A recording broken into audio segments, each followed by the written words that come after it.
avec l'aide d'Hachem, voilà, nous vivons une époque très particulière et il est une maladie que tout le monde connaît qui est répandue sur Terre. On dirait à ce sujet un mal qui répand la terreur, mal que le ciel en sa fureur envoya pour punir les crimes de la terre, faisait aux animaux la guerre.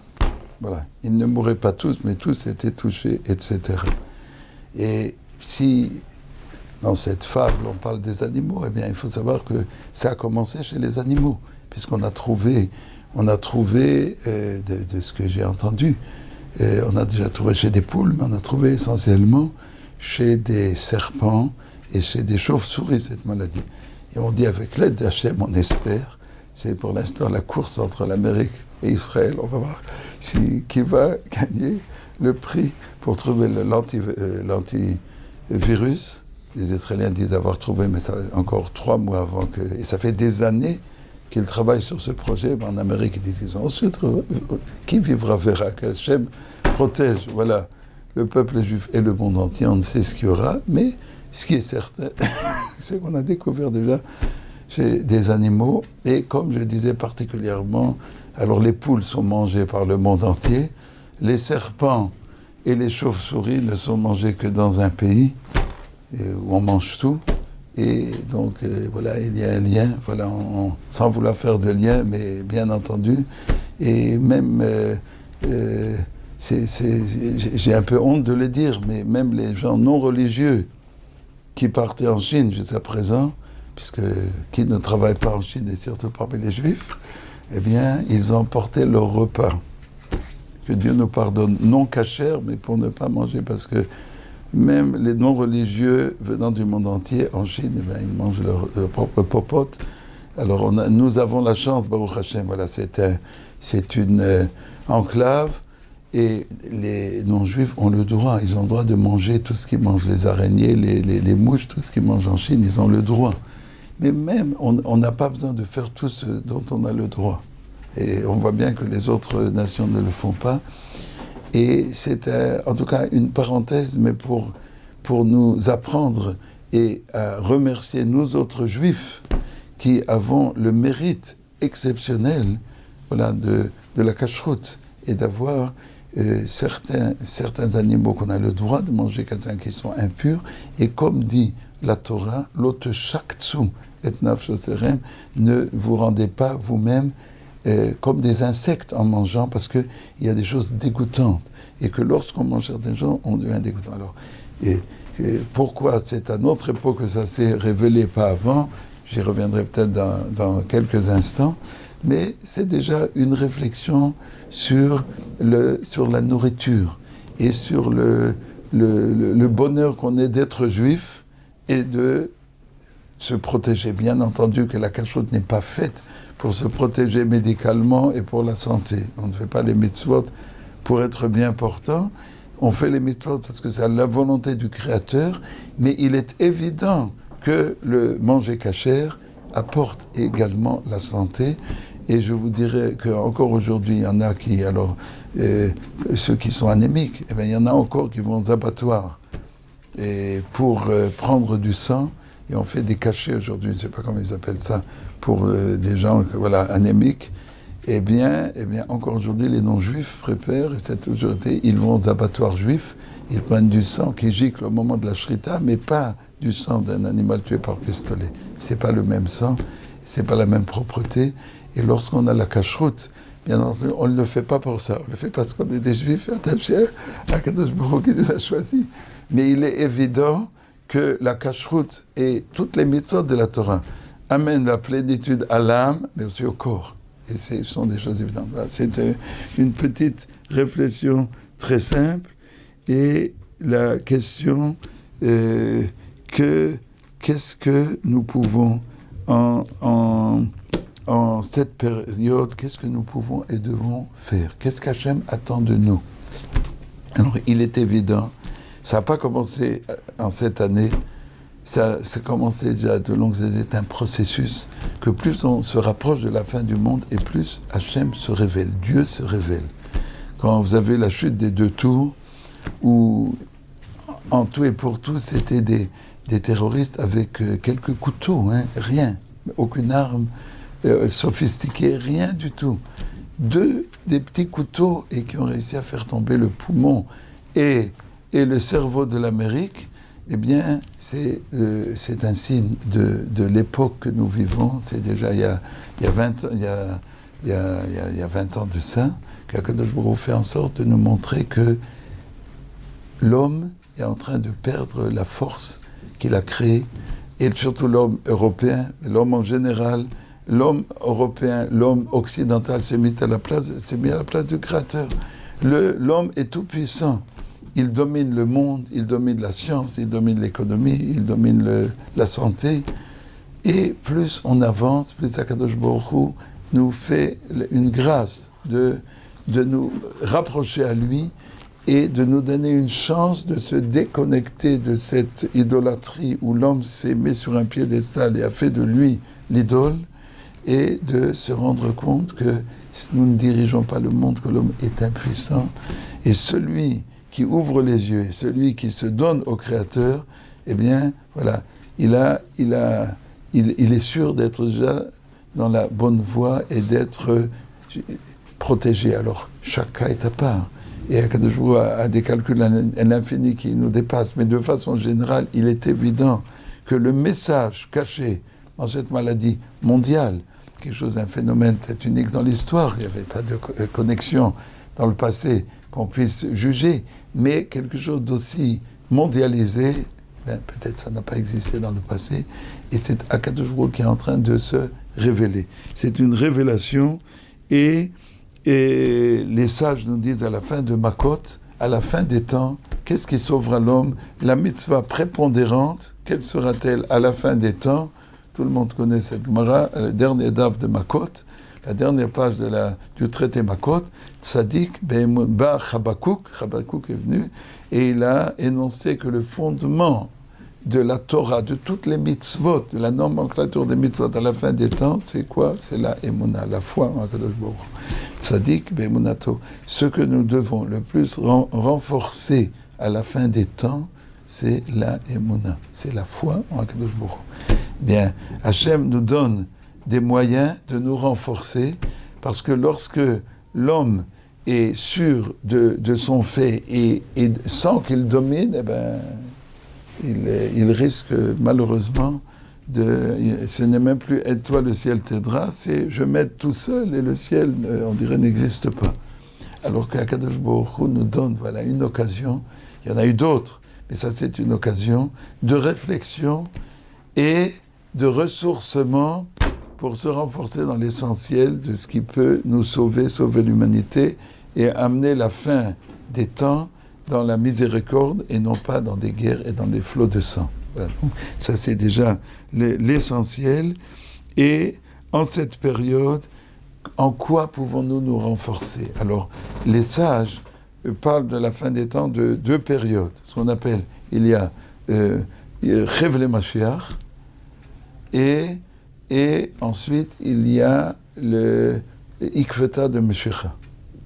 Vous avez Chevle Mashiach, vous avez les souffrances qui précèdent la venue du Messie, du Mashiach, et Ikveta de Mashiach, c'est le talon du Messie, c'est déjà la fin de la période. Voilà, il y a la période générale avant la fin des temps, et il y a une période plus particulière. Eh bien, que fera l'homme, dit la Gemara, dans Baba Kama, Mayase Adam, Veyinatzel, Lichev Mashiach, que va faire un homme pour se préserver des souffrances qui vont précéder la venue de Mashiach?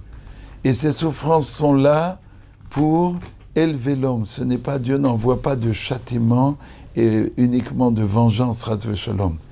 Et la Gemara, que j'ai souvent cité, la Gemara dans Kouf Yotret 118 dans Shabbat, nous dit que celui qui accomplit les 3 repas de Shabbat, et pas seulement qui mange Shabbat les 3 repas, qui accomplit avec émouna, avec foi, avec joie, qui s'élève, ces repas-là, c'est se remplir de émouna en Hachem. Dieu est la source de tout. Le Shabbat, on se retire du monde matériel et sauvé de 3 châtiments essentiels, du Guénom, de la Géhenne, des souffrances précédant la venue du Mashiach et de la guerre finale, la guerre mondiale de Gog et Magog. Eh bien, celui qui s'élève par lui-même n'a pas besoin des 3 châtiments. Mais, de façon générale, on est un monde où on sait que le monde matériel est tentaculaire et devient de plus en plus fort. Et donc, Akadosh Baruch Hu se révèle, et se révèle de façon qui est c'est un rappel à l'ordre. Et c'est une chance, c'est encore une chance. Il y a, dans les dernières années, quelques occasions où Akadosh Baruch Hu ouvre ses bras et nous dit « Mes chers enfants, réfléchissez, tournez-vous vers moi, quittez vos idoles et vos pénates et scrutez les réalités vraies, cessez de croire en des fadaises et en des stupidités et voyez la présence divine sur terre. Il y a une présence divine et lorsqu'on ouvre les yeux, lorsqu'on scrute, eh bien on se rend compte. Que va faire l'homme à cette période pour se sauver des souffrances de la Gemara? Il y a un sok betorah ou begmilut chasadim. Voilà. On doit s'adonner à l'étude de la Torah et pratiquer la bienfaisance, être généreux, donner. Et avec ça, on sera sauvé des souffrances. Parce que ces souffrances, comme je viens de le dire, sont là que pour épurer l'homme qui ne veut pas voir. Celui qui étudie la Torah, tout le monde le sait aujourd'hui, c'est la source de jouvence. Quiconque étudie la Torah sur terre, aujourd'hui, la Torah se répand comme elle s'est peut-être jamais répandue. L'étude de la Torah, et la Torah commence à notre époque déjà à être respectée, non seulement par les non-juifs, parce que par les non-juifs elle est assez respectée, mais même par les juifs non religieux. Il y a un changement de position, un changement d'approche. Mais celui qui étudie la Torah, pas seulement qui la respecte, et il y a un soc, étudier c'est s'adonner, c'est pas seulement ouvrir un livre en dilettante. Celui qui est un dilettant, eh bien, il n'a pas la chaleur et la source gigantesque, le feu divin qui se trouve dans la Torah. Mais celui qui se rapproche du feu divin qui est dans la Torah, il est dans un autre monde, il est dans une autre atmosphère. C'est pour ça que les Chazal nous disent, en toutes lettres, à la fin des temps, le déluge reviendra. Ce ne sera pas un déluge de physique, en toutes lettres dans le Zohar, mais les stigmates du déluge reviendront. Donc, nous avons le vol, la rapine, et nous avons l'homosexualité de l'époque du déluge, et que ces stigmates vont, et où l'homme se réfugiera, nous dit le Zohar, à maints endroits, dans la tevat noire, dans l'arche, mais en hébreu teva peut vouloir dire une arche, et veut dire aussi le mot. On se réfugiera dans le mot de la Torah.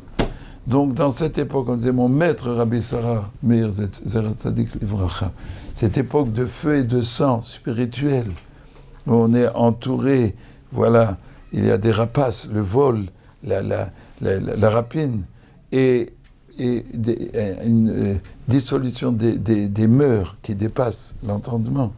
Eh bien, en cette période-là, Akadosh Baruch Hu nous donne l'occasion, la possibilité au contraire de nous réchauffer, de nous sauver dans un lieu privilégié qui est la maison d'études, Yasok Betorah ou Begmilot Ratzadim, et de faire le bien. Parce que l'homme moderne, qu'est-ce qui domine chez lui? C'est le ego, c'est l'égocentrisme. L'homme est le créateur du tout et la force centrifuge de tout ce qui existe. Et pour briser son ego, eh bien, la Torah est indispensable, mais penser à autrui l'est également. Et se tourner vers l'autre, faire le bien. Et n'oublions pas, mes chers frères et sœurs, que, c'est pour ça que je dis tout, le vieux François est merveilleux. Hein. Le vieux François, c'est du judaïsme, c'est des petits reliquats de judaïsme. Donc vous savez comment ils traduisent « Tu aimeras ton prochain comme toi-même ». Mais si on fait attention, si on prête oreille au bon vieux français, je ne sais pas si le français existe aujourd'hui, hein, quand on parle un bon français, il faut avoir un dictionnaire pour que les gens comprennent. Mais si on prend le bon vieux français de l'époque et le vieux François, eh bien qu'est-ce qu'on se rend compte? C'est quoi le prochain? Comment il traduira c'est quoi le prochain? C'est celui qui est proche.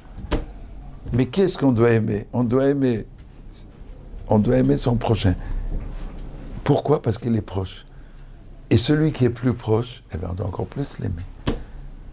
Ça, c'est du français, c'est analyse de texte française. Hein. Mais ces traductions, ils ont pris ça, donc, analyser. On doit aimer. Et qui est le plus prochain, qui est le plus proche? C'est le conjoint. C'est les enfants.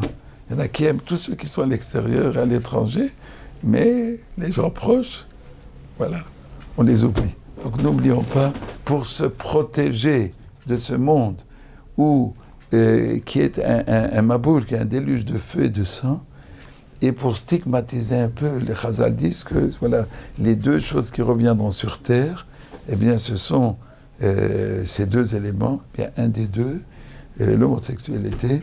J'ai rapporté une Gemara dans le livre, dans l'Evavot, sur la télévision internet, déjà il y a je ne sais plus combien d'années, mais où une petite réflexion sur la Gemara dans Choulin, il me semble, ça des Aleph, je ne sais plus, 91, en tout cas dans ces pages-là, au verso, la Gemara rapporte que les goïms ont pris sur eux 36 mitzvot, ils en ont 7, mais ils n'en accomplissent que 3. Et j'ai déduit de la Gemara, quand on lit bien le texte de la Gemara, on peut se rendre compte que ce sont les 3 mitzvot qui leur assurent la survie sur terre. La survie du monde dépend de ces 3 choses que l'ensemble de l'humanité tient. Quelle est la première mentionnée dans la Gemara? La première, chez Lo Kotvim Ktuva le Zachar, qu'ils n'écrivent pas d'acte matrimonial entre mâles. Et Rashi rapporte, même qu'ils étaient toujours dévergondés dans ce sujet, les Grecs et tout, on le sait très bien, mais ils n'avaient pas l'outrecuidance, dit Rashi, avalo meizim panim, ils n'avaient pas l'outrecuidance d'écrire d'actes matrimoniaux. Ils le faisaient, c'était connu, mais c'était quand même, ce n'était pas officiel, ça n'a jamais été officiel. Et encore il y a 50 ans en France, si un soldat se comportait de cette façon-là, il était renvoyé de l'armée. Mais ça, c'est mondial et de toute l'histoire du monde. Ce sont des choses très simples. Et aujourd'hui, on arrive à des lois. Il vient de promulguer en Suisse une loi où si quelqu'un s'oppose, parle contre cette pratique-là, il est jeté en prison.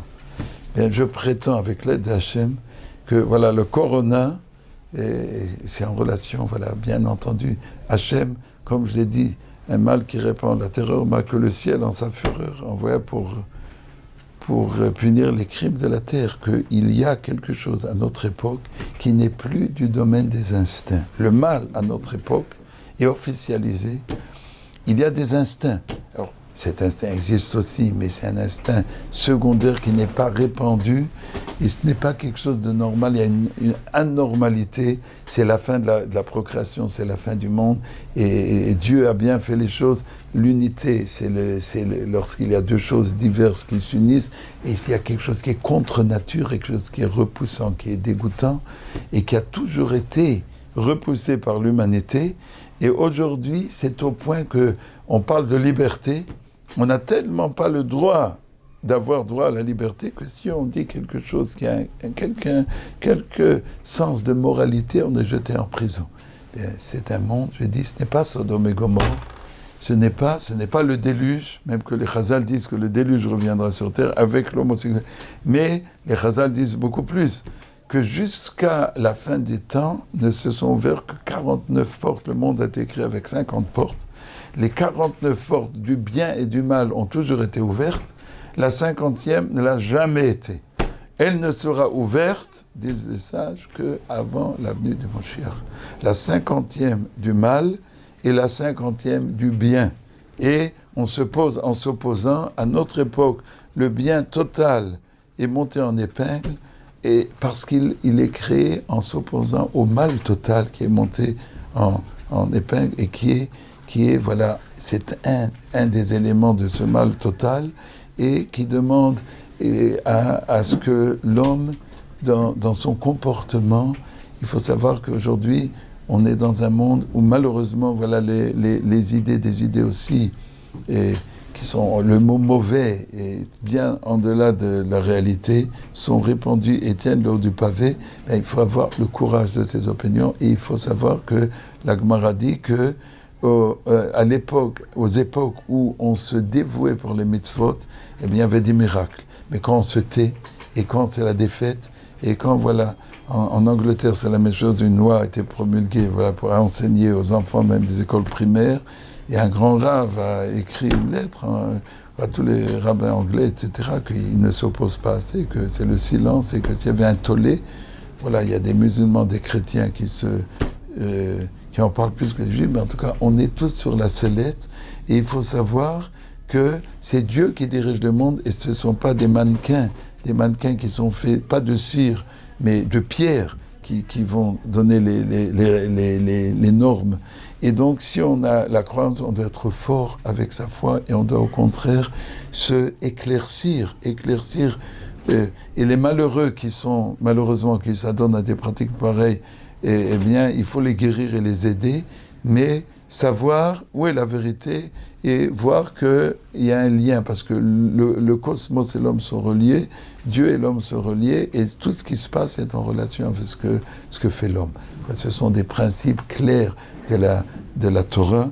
Et donc, à notre époque, voilà, prier. Et pourquoi, si ça provient d'alimentation qui existait déjà des centaines d'années, parce que c'est seulement à notre époque cette maladie se révèle, parce qu'on est à la fin du processus de l'histoire, et qu'on est proche de la guerre de Gog ou Magog, proche de la fin des temps, que c'est le moment où l'homme doit le plus renforcer sa émouna, sa foi en Akadosh Baruch Hu, et que lorsque la guerre de Gog, donc cette guerre mondiale, où il y aura 70 nations qui vont s'allier à Gog pour lutter contre Israël, qui vont venir, on ne sait pas encore comment ça se fait, on sait que les guerres mondiales sont toujours la suite des crises économiques graves. Eh bien, aujourd'hui, c'est, à part le danger, c'est que l'économie mondiale est touchée, c'est quelque chose qui dépasse l'entendement, Eh bien, celui, comme dit le grand de Vilna, quiconque a la émouna, une émouna vraie, pas une émouna qui est superficielle. La Gemara dans Avodah Zarah dit que nombre de non-juifs se convertiront lorsque le Moshiach se révélera et mettront des tfilines et des filassers et le tzitzit, s'envelopperont d'un tzitzit, d'un talit, et lorsque Gog viendra avec ses 69 alliés et qui demanderont à ces gens-là, avec qui êtes-vous? Ils diront, nous sommes avec toi. Ils rejetteront tout, parce que leur foi sera uniquement achetée pour un moment, parce ils ont vu le peuple juif monter, mais quand ils voient qu'il est en danger, eh bien, ils vont tout rejeter. La foi qui va nous sauver, qui nous sauvera du corona et de tout ce qui va se passer, parce qu'il doit se passer des choses, et chaque brin de Torah et de Tfila évite des flots de sang. C'est pour ça que chaque juif, plus que les non-juifs aussi, s'ils accomplissent leurs 7 mitzvot, mais un juif qui accomplit ces mitzvot, et particulièrement l'étude de la Torah qui purifie, et la prière, prier, se relier à Hachem, la prière est la source la plus grande de Emouna avec la Torah.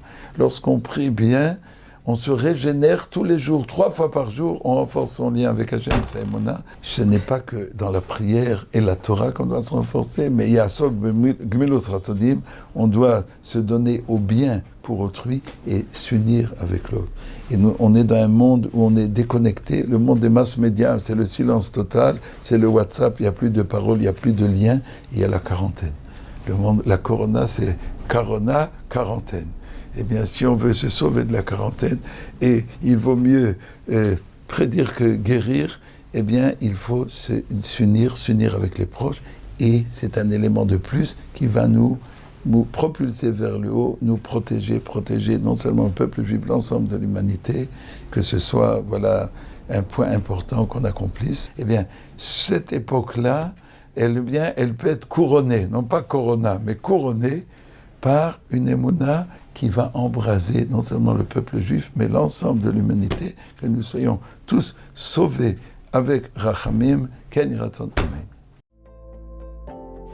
Torah Box, c'est une véritable yeshiva en ligne qui va vous permettre d'étudier les textes de référence dans les mots Talmud, Livre des prophètes, Chassidut, Moussar, Pensée juive, Halakha.